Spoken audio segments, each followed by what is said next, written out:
Бажаю здоров'я, шановні українці. Сьогодні є ще один санкційний крок нашої держави проти держави-терориста. Введено в дію рішення Ради національної безпеки і оборони щодо санкцій проти атомної галузі Росії. Це не останнє рішення щодо цієї їхньої галузі. Сенс наших кроків також і в тому, щоб підтримати зусилля наших дипломатів по розширенню глобальних санкцій на цю частину російської машини агресії. Росія – це єдина держава у світі, яка дозволяє своїм військовим обстрілювати атомні станції та використовувати АЕС як прикриття для обстрілів.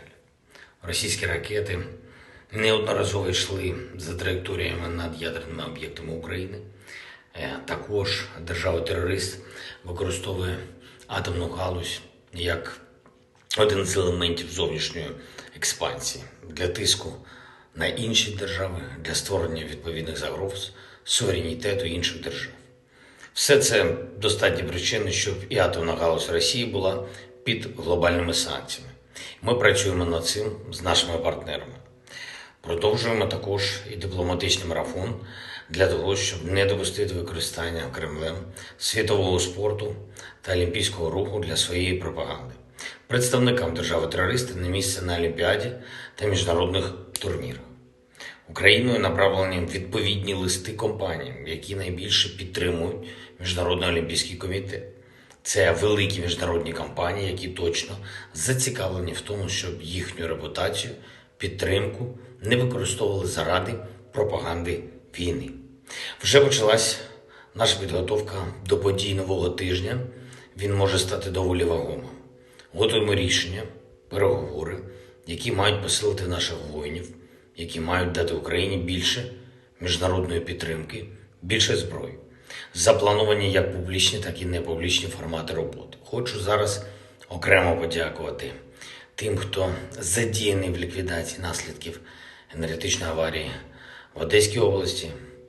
Відновлювальні роботи тривають цілодобово. Станом на цей час без електропостачання сотні тисяч людей в Одеському регіоні. І, звичайно, до російського терору таких проблем з електрикою на Одещині і в інших регіонах держави, в принципі, не могло б бути. Зараз для забезпечення нормальної роботи енергосистеми потрібні надзвичайні зусилля. Дякую енергетикам, ремонтникам, посадовцям, кожній, хто працює, щоб відновити нормальні технічні можливості постачання електрики та щоб зберегти нашу генерацію. До речі, за підсумками цього тижня ми маємо деякі важливі домовленості з партнерами для енергетики. Зокрема, Євросоюз готовий підтримати Україну постачанням електрики. Дякую партнерам за це. Нарощуємо співпрацю і в постачанні енергообладнання. Також маємо надзвичайно успішні приклади в енергозберігаючих ініціативах. Приміром, тільки за один цей тиждень люди вже отримали перший 1 мільйон LED-ламп в обмін на енергозатратні лампи розжарювання. Більше 800 тисяч заявок за цією програмою вже є у дії, тобто це максимально зручно. Коли ми повністю реалізуємо програму, а це 30 мільйонів LED-ламп, це дасть помітну економію споживання. Я дякую пані президентці Єврокомісії, пані Урсулі фон дер Ляєн за підтримку цієї ініціативи.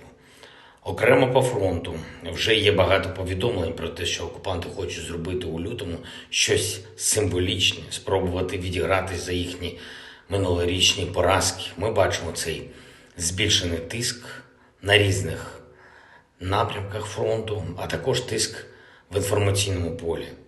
Дуже тяжко на Донеччині, запеклі бої, але як би не було тяжко, та яким би не був тиск, ми маємо вистояти.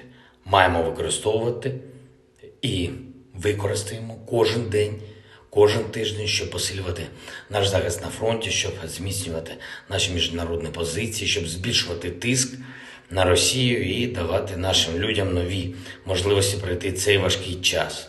У нас немає іншої альтернативи, ніж захиститися і перемогти. Я дякую кожній, хто зосереджений на зміцненні держави. Дякую всім, хто воює за Україну. Дякую всім, хто допомагає нашій державі. Слава Україні!